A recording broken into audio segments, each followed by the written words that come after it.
এর মধ্যে আছে শসা,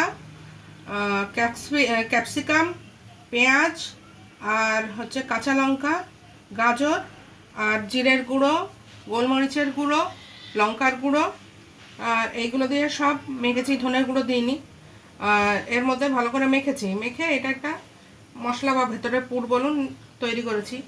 আর এবার আসুন কড়াইয়ে এই যে এইগুলো আমাদের এখানে ভেজ রোল বলে, সেটাই বানিয়েছি। আর এটা একদম সেই সিঙ্গাড়ার যেরকম তেলটা আস্তে আস্তে গরম হয় তার সঙ্গে সঙ্গে এটা গরম হয় সেরকমভাবে দিয়েছি, কারণ এই যে সবজিগুলো এগুলো তো কাঁচা আছে, এগুলো যাতে ভেপসে ওঠে বা ভেতরে ভেতরে সিদ্ধ হয়ে যায়। এবার এদিকে আসুন, এই হচ্ছে লেচিগুলো, ছোট ছোট লেচি, এগুলোকে কি করে টেনে টেনে বড় করছি আর কি করে বানাচ্ছি সেটাই আপনাদের সামনে নিয়ে আসছি। নিয়েছি লেচিটা।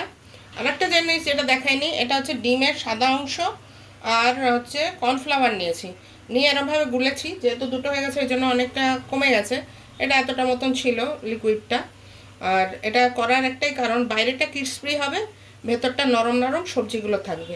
এবার চলুন দেখুন কিভাবে বানাচ্ছি এটাকে। এইভাবে আর ময়দা মাখাটা তো আর কিছু দেখায়নি, ওর মধ্যে নুন, তেল, সাদা তেল এটা দিয়ে যেরকমভাবে তৈরি করে লুচির মতন সেটাই তৈরি করেছি। কিন্তু এটা আপনি যত পাতলা বানাতে পারবেন, যতটা তোলা যায় এখান থেকে, ততই আপনার জন্য সেই এটা ভালো তৈরি হবে রোলটা। এবার দেখুন এই যে দিচ্ছি, ভেতরে আমি একটু ভরে ভরেই দিচ্ছি, কারণ আমার তো বেশি বানাবো না, এই পুরটা আমি অনেকটাই নিয়েছি। আপনি কম চাইলে কমও দিতে পারেন, এর মধ্যে আপনার যা পছন্দ সবজি অ্যাড করতে পারেন। শীতকাল আসছে, এখন অনেক কিছুই সবজি পাওয়া যাবে, আপনি ইচ্ছা মতন করতে পারেন। যেমন হচ্ছে আপনার পেঁয়াজ কলির পাতা, রসুনের কুচি, যে যেটা পছন্দ করে। এই বন্ধ করে দিলাম, এই সামনের মুখটা একদম সিল করে দেবো, এই সিল করে দিলাম, আর এপাশটাও সিল করে দেবো, এই সিল করে দিলাম। এইবার এটা হয়ে গেল।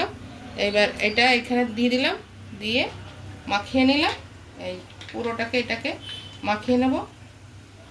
এবার চলে যাবে এটা কড়াইয়ে। এটা বানানোর সময় আমি যেটা বলতে ভুলে গেছি, নুনটা যখন আপনার পুরো সব রেডি হয়ে যাবে একদম তখনই সবজির মধ্যে দেবেন, নাহলে জল কেটে যাবে। আর যেটা হবে, এটা খুব ধৈর্য ধরে আপনাকে ভাজতে হবে। হাই ইয়েতে দিয়ে দিলে, যদি ফ্লেমে দিয়ে দেন তাহলে ভেতরে সবজিগুলো কাঁচা থেকে যাবে, উপরটা পুড়ে যাবে। এবার দেখুন কীরকম আওয়াজ হচ্ছে, ক্রিসপি।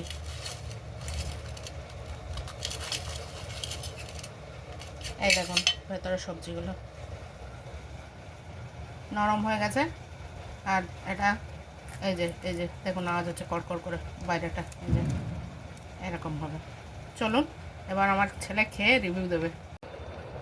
নমস্কার বন্ধুরা, তা আমরা এখন টেস্ট করব মায়ের দেওয়া এই অসাধারণ ভেজ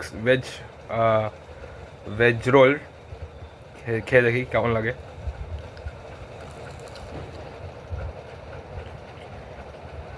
আহা, অসাধারণ অসাধারণ। এর